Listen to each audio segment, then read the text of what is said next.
Okay, hey everyone, and welcome back to another video. This is a little bit different for me. I've never done this before. One of my favorite booktubers who is very mainstream now, Jack in the Books or Jack Edwards, did this whole video maybe like 4 or 5 years ago about putting together his home library. So in this video, I am doing a organization and refresh of my home library.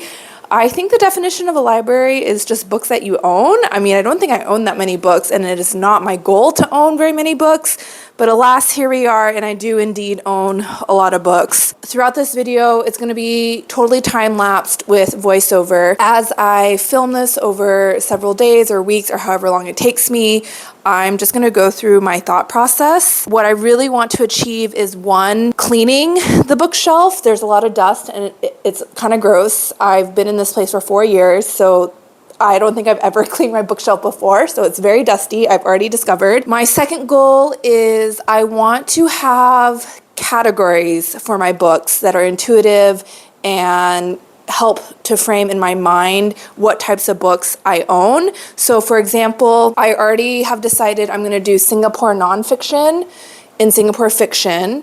Then over here, I have essays and memoirs and poetry. And then all of this is Singapore poetry, but then here I have non-Singaporean poetry. And then as I go through, I think other categories, I'm going to have like more academic writing, nonfiction that's not about Singapore. So I do have some nonfiction that's about Southeast Asia or China. I used to be a China specialist or whatever. So I do have a lot of nonfiction about China. And then literary fiction, I'm contemplating whether to split out science fiction or not. I'm thinking of having for fiction categories like popular fiction, science fiction, literary fiction. I just want to be able to find my books easily and quickly and know what I have. And my third goal of this project is after I've done all this, I then read what I haven't read so far, because I think I have a lot of books here that I have not even read. I also have a pile of books that I have read that I want to give away or donate. And then I do have some like nonfiction, like travel guides and dictionaries. Crying in H Mart is a memoir, so it can go into memoir. I don't know. There's going to be some blurriness because some of this stuff is like, is it a memoir or is it literary fiction? It literally says a memoir on it, so I'm going to put it in memoir. And then I'm also wondering, should I have a classics section, you know? But then it's so hard because, like, obviously Adventures of Huckleberry Finn is a classic, but like The Shining by Stephen King, is that popular fiction or a classic? I guess it's not really a classic. So for fiction, it might be a little bit more difficult. I also have all this freaking, like, this is a self-help book. So I guess for I even have books behind here. Yeah, okay, so anyway, I do have Brothers Karamazov back here. Okay, anyway, yeah, so Brothers K, that's literary fiction. It's also a classic. I'll have to decide. And then within fiction, I'm gonna alphabetize by author last name. For nonfiction, I might organize by imprint. Or you know what might be more helpful is just organize by read and not read. So then I can really focus on what I haven't read. Some of these books, I'm kind of like, am I ever even gonna read this? Yeah, see, this is in Bahasa. I definitely have not read that yet. I don't think my Bahasa is good enough. Oh yeah, up here is all the thrillers. Yeah, and then like Gia Tolentino is also a book of essays. So I wonder if I need more space for essays and memoirs.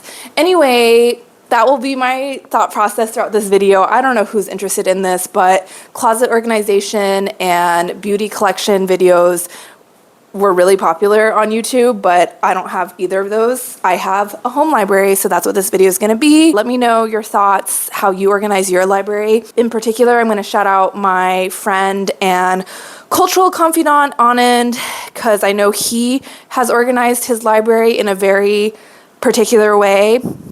He also puts hungry hippos in his bookshelf to try and get rid of the humidity, but I don't really think it works that well. Sorry, Anand. So Anand, curious what you think of my organization technique, and anyone else also curious. Okay, so the first thing I did was start to just take a bunch of my books down. And that's when I realized how dusty and dirty it was in there. And I also decided I'm going to use these little post-it notes. I do like how Anand has all of his shelves labeled, but it feels a bit permanent to me because I feel like he used a label maker. So I'm just going to use Post-it notes, especially for this organizational stage of the process, because I feel like I'm going to be moving things around a lot. So the easiest thing for me to do was to come up with the categories of Singapore Lit and Singapore Nonfiction. I have a bunch of really nice hardbound poetry collections that Math Paper Press sent me when I used to be a subscription member to Books Actually, and they're all pretty much poems. So you can see them there, the orange, red, and pink hardcover poetry collections, and then I also have some slim volumes on top. And then I decided that right above that would be Singaporean nonfiction. But what's interesting about this process is it actually takes a lot of time for me to just consider what each book, like what category it falls into. So here is a big pile of books. Here is my progress at the end of day one. I also decided essays and memoirs, and then you can see I decided that I wanted this category popular fiction. Okay, this is day two, and the first thing I did is, you see that shelf with all my knickknacks? I thought I was gonna need that shelf because basically I found a bunch of singlet. So then I was like, okay, I'll just move the singlet over. But then I realized, actually, I don't need poetry to be taking up all this space. So I moved poetry to its own category. It's going to be Singapore poetry and non-Singaporean poetry. And then that way, this whole shelf can be singlet as well as personal knickknacks over there. Then I started to think I need to be approaching this in a more methodical way. So now my approach is, number one, separate everything into fiction or nonfiction, and then I can tackle it from that. And then I also want to pull all the books out so I can dust everything first. So once everything is dusted, then I can actually start putting things in. I think it was really satisfying to start organizing right off the jump, but now that I have a lot more difficulties or a lot more like books where I'm really not sure where they would fit, I think I need to just tackle it like nonfiction and fiction first. Okay, now this is day three, not the third consecutive day, but the third day that I've been working on this, and I am feeling really torn. I have so many thoughts, and they are not helpful.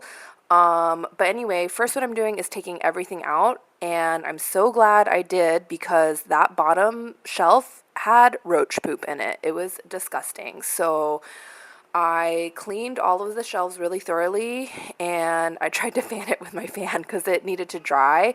But anyway, I sorted all the books into fiction and nonfiction, but then I started to get really angsty about it because, for example, you see, like, I have the Diaries of Sylvia Plath and I have Hood Feminism. So I'm thinking Diaries of Sylvia Plath should go into like memoir essays, and then Hood Feminism is nonfiction, but it's also essays.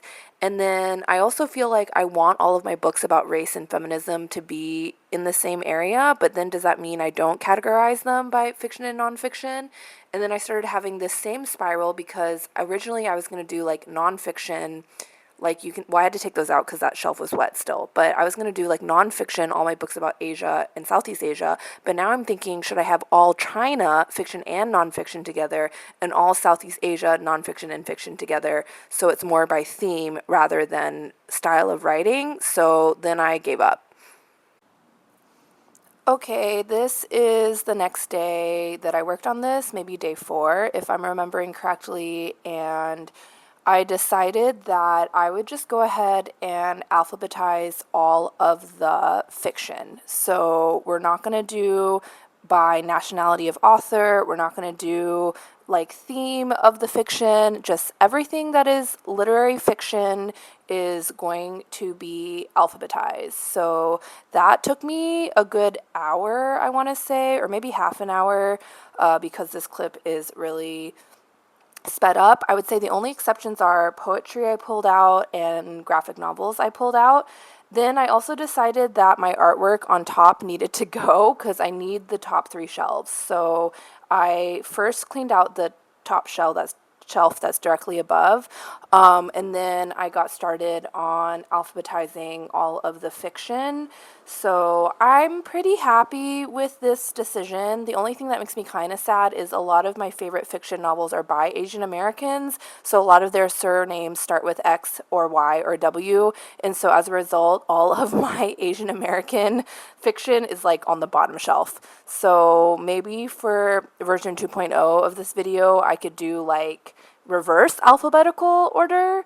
But that is too much work for this organization video. So for now, I just put all of the fiction in alphabetical order by author last name, and I pulled out my graphic novels in that little section up there. And then I still have a separate section for essays and memoirs, which technically is nonfiction, but is going to live in like the same fiction column. Okay, this is day 5, and I also forgot to mention I did pull out popular fiction because I feel like thrillers and romance novels I just want to keep separate because those are kind of like my feel-good reads and I want to be able to access them easily. So I do feel like we're nearing the end here and I feel more confident about my decision. So the first thing that I did today is I decided to make a shelf for philosophy, race, and gender studies because I wanted that to be front and center because it's a bunch of stuff that I haven't read yet that I feel like I really have been meaning to get to. So books about race and gender and especially like post-colonialism and colonial studies, I really wanted that like right in my face so that I would think about it more. So here I am making that shelf, and then I moved all of the fiction that I already alphabetized the other day down one shelf, and then I freed up the other 2 top shelves.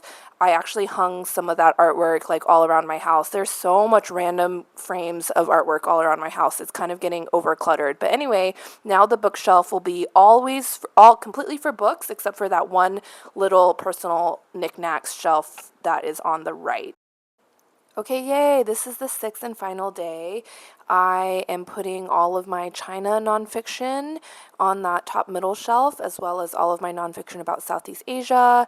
And then on the right, I put all my travel guides and the few books I had about learning Bahasa and my Singlish dictionary. I also put my cookbooks in that top right shelf as well.